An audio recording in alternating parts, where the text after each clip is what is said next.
কয়েকদিন আগে ক্যাবিনেটে মাননীয় মুখ্যমন্ত্রী পাশ করে দিয়েছেন কিছু চাকরির পরীক্ষার শূন্যপদ। তার মধ্যে অন্যতম হল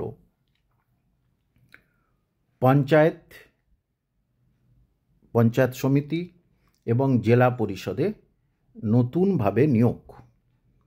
এবং আগে কিন্তু এই নিয়মটা ছিল বা এই নিয়োগের নাম ছিল পঞ্চায়েত জব অ্যাসিস্ট্যান্ট অথবা পঞ্চায়েত সমিতিতে ক্লার্ক অথবা ছিল জেলা পরিষদে ক্লার্ক বা গ্রুপ ডি।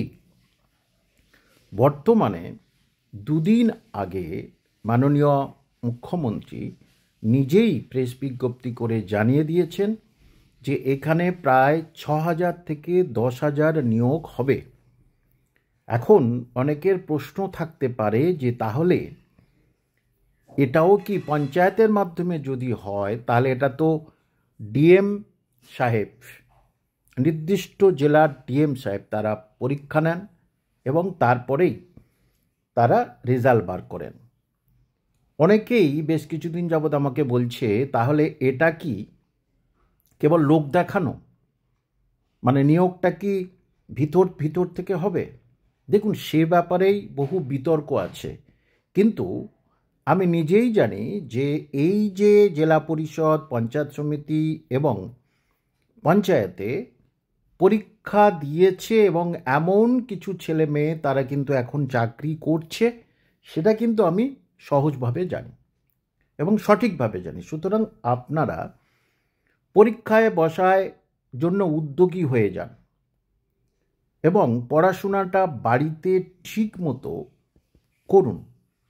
যে অঙ্ক পারেন না তিনি কাছাকাছি অঙ্ক কারোর কাছে পড়াশোনা করুন।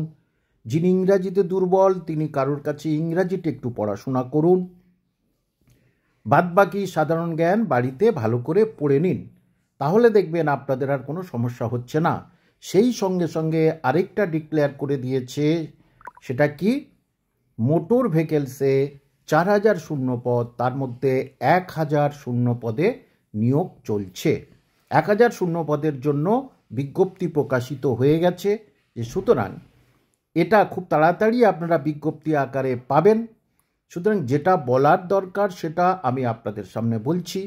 এই দুটো শূন্যপদে আপাতত হয়েছে, যেহেতু স্কুল সার্ভিস বেশ অনেক দিন ধরে, অনেক বছর ধরে বন্ধ, তাই বসে না থেকে এই পরীক্ষার জন্য আপনারা বাড়িতে সেলফ স্টাডি করতে পারেন। আশা করি সেলফ স্টাডিজের মাধ্যমে আপনারা কিন্তু একটু নির্দিষ্ট জায়গায় উঠতে পারেন এবং এটা আপনাদের পক্ষে একটা সুযোগ বলে আমি মনে করি।